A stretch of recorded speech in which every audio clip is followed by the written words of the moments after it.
So I wanted to say that to say we get disabled veterans because most of us fall in that category. But for those of you that don't have military background, we're probably a demographic of folks that you don't really understand.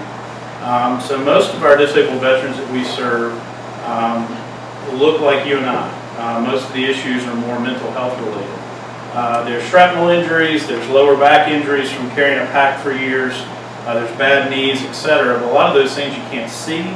A lot of those things we are being treated by chiropractic services or the VA or primary care. So most of the issues that we see and are confronted with are mental health issues.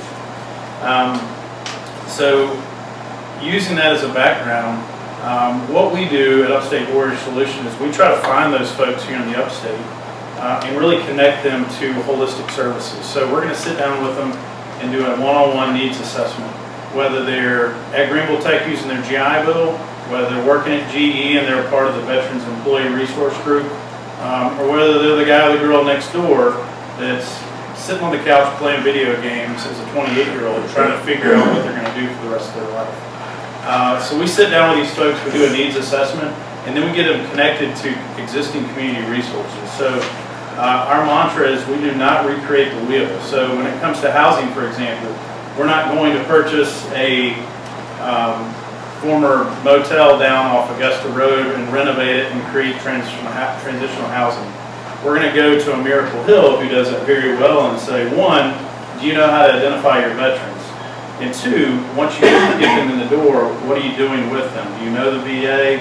Do your social workers know how to get them through the system? So we're really, on one side of the coin, working with the veterans and their families, but on the other side of the coin, working with the community providers. So I've really enjoyed getting to know Mike because a lot of times, because we don't provide a specific service and we're more of a connector, we struggle with the elevator pitch and what do you do? So, you know, the fact that Greenville Can is really a convener of all you guys that do this and really trying to help inspire the community to take better care of our disabled population. You know, it's been really exciting to see what Greenville Can is doing. We have offices in Clemson, Greenville, and Spartanburg. We see about 150 veterans a month. Most of those folks are veterans where they have served, they've gotten out, they're no longer wearing uniform. About 25% of those folks are National Guard and reservists that are scattered here throughout the Upstate. You don't see a lot of those folks. If you're in Columbia, Fort Bragg, Beaufort, you'd see military folks around town. You don't see them necessarily because they're drilling on the weekends. They're working with you and I. But we've got about 4,000 Reserve and Guard members here in the Upstate. So we've got our work cut out for us. We've really enjoyed getting our feet wet here in the community and also seeing across the Upstate all the different ways all of our different communities come together or don't come together and react to some of these challenges. So before Robin gets into the specifics, I wanted to really talk about our Fellowship Academy because what we're confronted with, again, is that late 20s, early 32-year-old guy or girl who are sitting on the couch trying to figure out what they want to do. They probably got about a 50 to 60% disability rating from the VA. That's usually the first thing young folks do is they file for their disability for the federal government. That's a blessing and a curse because a lot of these folks could use the $1,500 a month to help propel them into the next step. But a lot of folks are taking that disability money and they're sitting on it and they're not doing anything with it. So we find folks that are sitting on the couch doing that. They're thinking about using their GI Bill. Most of them haven't gone to college, or they got their undergrad and they could get a master's. They have a free degree in their back pocket. They're thinking about it, or they're chipping away at it, University of Phoenix style, which usually doesn't work with the online type approach. So you've got this population of disabled veterans who really have about a 5-year window where you can capture them, you can figure out what makes them tick, you can get them moved in a productive direction. After that 5 years, you're really starting to lose them. Some of them are going to become homeless, but you've got all those other issues that come with that. So we've got this 5-year window. What we've done is we've developed a fellowship program And the curriculum is called our Fellowship Academy, and we typically have about 6 young veterans that are going through in a semester style, in a 6-month semester style. So they're coming in, they're paid interns, and they're going through a curriculum once a month to help really teach them about community development, teach them about the for-profit side, the nonprofit side, local government, big government, to say, hey, here's where you are, and here's where you could be. So we give them a special project. They might work with our marketing team. They may work with Furman University on a specific project with one of their departments.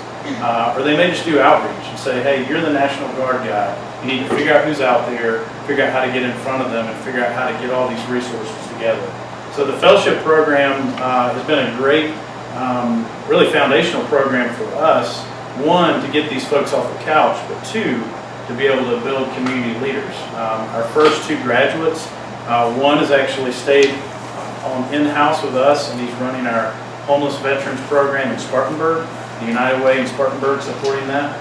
And our second graduate is actually going to be running that fellowship academy for future fellows, vetting them. So the first 2 stayed in-house, but our folks that are in the program right now, we're looking to push them out the door.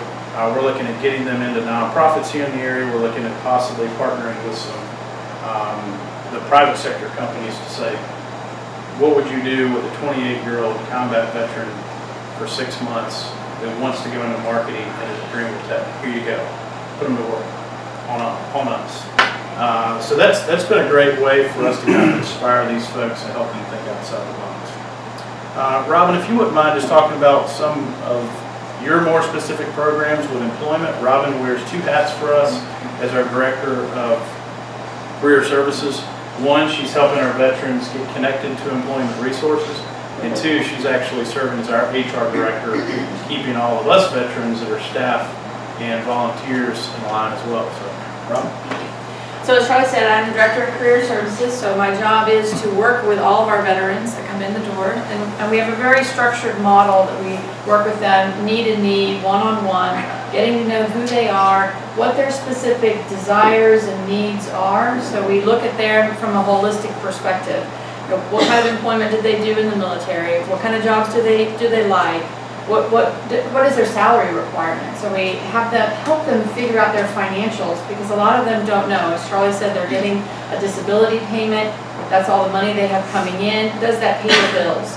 So we sit down and go through their finances with them and decide, how much do you need to make ends meet? How much do you need to help your family, support your family? So we talk really the bigger picture about what kind of job they'd like to have, what kind of job they want to do. A lot of them don't know how to translate their skills from the military. So we sit down and say, okay, this is what you did well, but we get them talking about what else they did. They didn't just carry a gun. What else did they do? And that brings out then that conversation, well, I'd really like to be working with other veterans, or I'd really like to be working with children. Or just in that conversation, we're really helping them understand who they are. We help them with their resume, so we'll sit down and get their resumes written for them, help them decide what needs to go on there, depending on the type of job they're looking for. We help them design their resume to attract the right employer. And then we're also working out in the community with employers to understand why to hire veterans. The ROI that comes along with hiring a veteran, on the skills and the training that they bring, the leadership skills and the qualities that they bring as a veteran, helping employers understand that they may not have 2 years of industry experience, but they bring the skills and the competencies to perform a job that somebody who's been doing it, who just because they have experience may not mean they're good at it. We can show how the veterans and their competencies and bring those skills and add value to an employer from day one. So again, our approach with the veterans is very structured. I met with a veteran this morning who, and as Charlie kind of talked about, they can get into trouble. They get their disability, they don't know what to do with it. Some of them have opportunities to get arrested and get into that kind of problems. So we sit down and work with them and how to figure out what those barriers are, how to get around that, how to talk to employers. So we're really coaching and helping them portray who they are as a person and what values they bring to the community. So it's really a very very one-on-one approach with each veteran. We sit down and decide what their case is, Do they have a LinkedIn profile? We help them build their LinkedIn profile. Are they networking? Do they know how to network?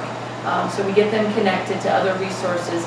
If they do have other barriers, as Charlie mentioned, we don't create the jobs, but we create the doors to open for the veterans. So we'll work with SC Works. We'll work with all the other community partners to help those veterans obtain employment.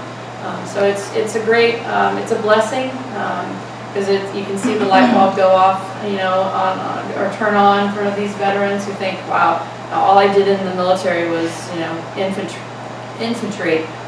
What else am I good at? And I think, and as Charlie mentioned, most of them, the veterans that we work with, have a mental health disability from one level to the next. And so that is some barriers for them to really have confidence in themselves and understand who they are, and we just bring that out for them and help them open those doors. Questions?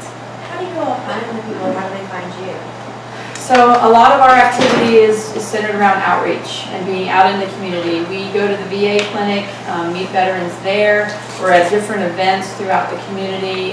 We work with employers if they've got veteran resource groups to get involved. Most of our staff is tasked with outreach. So we're out in the community. You're at the grocery store and you see a Navy sticker on the car. You can go up and talk to that person. You see somebody with an Army ball cap on, and you go up and talk to them and introduce yourself and tell them what you do and get them connected. We have other programs, Veteran Treatment Court, so we're plugged into the Department of Corrections, so we meet veterans that way. But we're out in the community, meeting veterans wherever we can find them. And we try to do one-on-ones with community providers. So recently, I've been up to Gateway House, been up to Springbrook and Travelers Rest, because for our more able-bodied veterans who just need kind of a push along the way, those are pretty easy. Use your GI Bill, we're watching you, don't fight with your wife, got it, go. But for the schizophrenic veteran or the incarcerated veteran who's just kind of in that cycle, we need to get out to those community providers and say, when you have a veteran, here's who we are. Here's our social worker. Here's how our intake process works. So for those of you that are interested in that, please get with us afterwards, because we'd like to do a face-to-face with you as well. Any other questions? I have a quick comment. I would like to leave y'all my business card, the South Carolina Police Department. We are wishing to connect with more veterans that may have a visual loss from service activity. So they merit that. Freedom's not free, and anyway, we can be an additional resource. We'd like to. Okay, great. Thank you. Yeah, we've actually got a young Army veteran that lives down in Anderson. He was hit by an IED. He's no vision in his left eye. He's a football coach at T.L. Hanna. He works during the day, and if he were sitting here, he'd say, "That's excellent, I want to help, but I didn't let this stop me." Absolutely. That is not the norm, though. Right. So most of our folks, especially that have been through a more traumatic experience like that, they are standing behind that, using that as really as an excuse, as a way to say, "Hey, give me more government money and I'll do my thing." So I really appreciate that. And we want to give them a hands up, and employment is our specialty.